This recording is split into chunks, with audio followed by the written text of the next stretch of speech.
Hello again and welcome to the last part of Betting People with Matthew Shaddick. Now this is a look to the future because there are lots of interesting political events to come.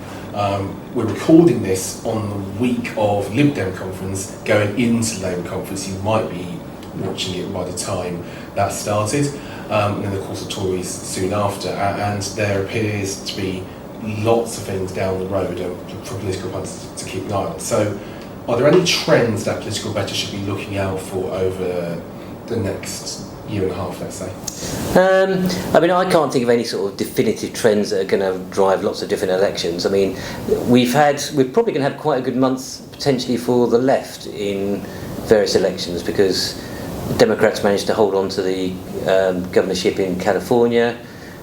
We had the left winning the Norwegian election the other day. We've had Trudeau hanging on in Canada, most likely pretty soon on this weekend as we're recording it.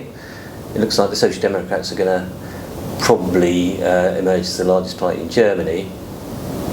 I would be very, very worried about drawing some line to all of those and saying, hooray, the Social Democracy is back, and this is going to be great news for the Labour Party, because I think each of those elections had some very specific things going on. And even when you look at, let's say, Trudeau really just stood still compared to the election a couple of years ago.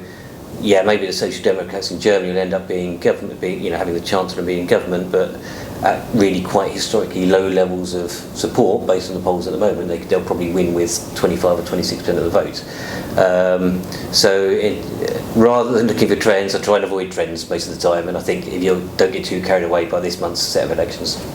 Now, looking forward, I'm going to do a bit of predictions bingo here. Yeah. We do keep things pretty timeless, but there's, I imagine, a fair amount of time between us speaking and these events taking place. So, give us your Democratic nominee, Republican nominee, and 2024 election winner in America, of course.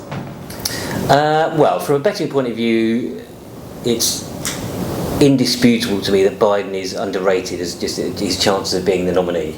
I think he's 9-4 or something, incredible price for the sitting president with 3 years to go. On the other hand, do I want to be betting on something at that sort of price and having to wait for 3 years to get paid out? Not really. So, I mean, if I had to pick some kind of long-term bet there, just in case everything really goes badly for Biden-Harris, and neither of them end up being the nominee, maybe Elizabeth Warren, 33-1 or something. I think she might be 25-1. She seems like a plausible runner.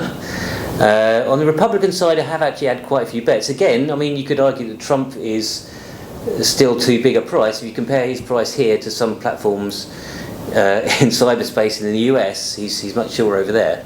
So I couldn't dissuade anyone from backing Trump to be the Republican nominee. The people I have actually backed include Kristi Noem, who I think is about 33-1 or so to be the nominee there. I think she's governor of South Dakota. Tim Scott. I have backed Ron DeSantis, but I'm not sure I would anymore because the COVID situation in Florida hasn't gone very well, so I suspect that may impact his popularity. But yeah, he could be a big price winner there. Who's going to win overall? Well, yeah, I think Biden's too big at 4-1 or 5-1 or whatever price he is right now. And the names I've mentioned before, are probably the best picks if you want to try and find an outsider. And who would be your likeliest winner at this stage out of all of them? Yeah, Biden's favourite, I think. He's just about favourite because I think Kamala Harris was actually favourite for a while. Her star seems to be waning a little bit. Biden's the most likely winner. It's if you just go through the process saying, well, okay, what are the chances of him still being president in 3 years' time when the nomination comes up, or 3.5 years' time? What are the chances of him therefore being the nominee, and what are the chances of him winning from there? It's very hard to make him as big as 4 or 5-1 to win the presidency, in my opinion. I guess it depends how confident you are in his, how he's dealing with any health issue he gets. But he seems fine to me, so. Who wins the French presidential election? Well, I don't think it will be Marine Le Pen, so I'm quite keen on laying her. In fact, I have laid her to I mean, as you know, but the way the French election works, you have a first round, which then narrows it down to 2 people who compete in the second round. So, you know, if you can lay Le Pen at, like, say, 1.5, to which is, I think, roughly her price of making it to the second round, I would, because I think there's at least one other sort of far-right candidate, Zemmour, who's like to run and take some votes off her, assuming he does run. And I think it's quite possible the centre-right candidates, whoever that is, because they haven't decided yet, could end up making the final 2. And there's some good polling evidence that person, when I've backed Xavier Bertrand, he seems to be the most likely candidate, probably could beat Macron. Whereas it seems there's hardly any polls which ever show Le Pen beating Macron. So I think when it comes to, you know, first round of elections, there's going to be a lot of people who aren't very keen on Macron, who, if they take the rational choice at that point, may very well jump ship, leave Le Pen because she's unlikely to beat him in the final round, and go with whoever the Republicans put up. Who do you think the next Prime Minister after Boris Johnson will be? Well, I take a step back. Who would I think about? Who's the next Tory leader, assuming he steps down? As well, obviously, he will disappear at some point. I think I'd rather back the market leaders. I would rather back Liz Truss, even now she's 7 or 8 to 1. Maybe she's a bit bigger than I would Rishi Sunak, because I think right now, based on what we know about the preferences of Conservative voters, Truss is probably more popular than Sunak. So if they were having a head-to-head tomorrow, I think I'd back Truss. So I'd rather back her at 8 to 1 than Sunak at 3 to 1. On the Labour side, I'll tell you one other person I have backed on the Tory side is Kwasi Kwarteng. I think it's about 66 to 1 to be next Tory leader. Because I think up till now he's been quite well received in his ministerial role. Obviously now he's going to be stuck in this big gas crisis situation potentially over the winter, but if he comes out of that unscathed, then he'll get shorter. On the Labour side, I certainly wouldn't back Burnham, who's favourite, because me neither.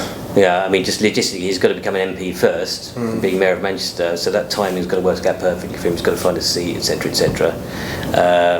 So he's way too short, in my opinion. I was talking to someone the other day who knows a lot about internal Labour politics, and so I was suggesting, well, we need to find someone. It seems to me like there could be a big price winner of this market. Yeah. I'm thinking, well, we probably should find someone who's probably a little bit to the left, at least, of Starmer. You know, ideally a woman, because sooner or later Labour Party are going to elect a female leader, I assume. Although we kind of said that before the last election, and Starmer managed to win. And someone who hasn't already been beaten in leadership elections before. And there aren't that many names spring to mind, but the name that suggested to me was Belle Ribeiro Addy. I don't even know much about her, but she's the MP for Streatham, and she's, it's a long shot, but I've seen worse 100 to 1 shots than her.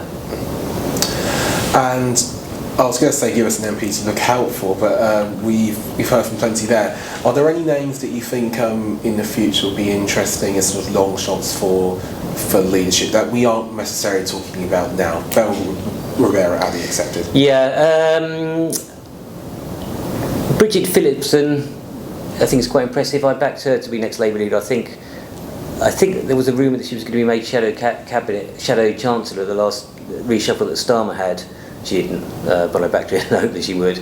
I think she's got a problem with the boundary review as well. I think her seat might be disappearing, so I'm not sure what will happen to her. Well, fascinating insights, and I've absolutely loved having a chance to interview you, so thank you very much, and see you in the future, Matthew Shaddick. Thank you, William. I really enjoyed it.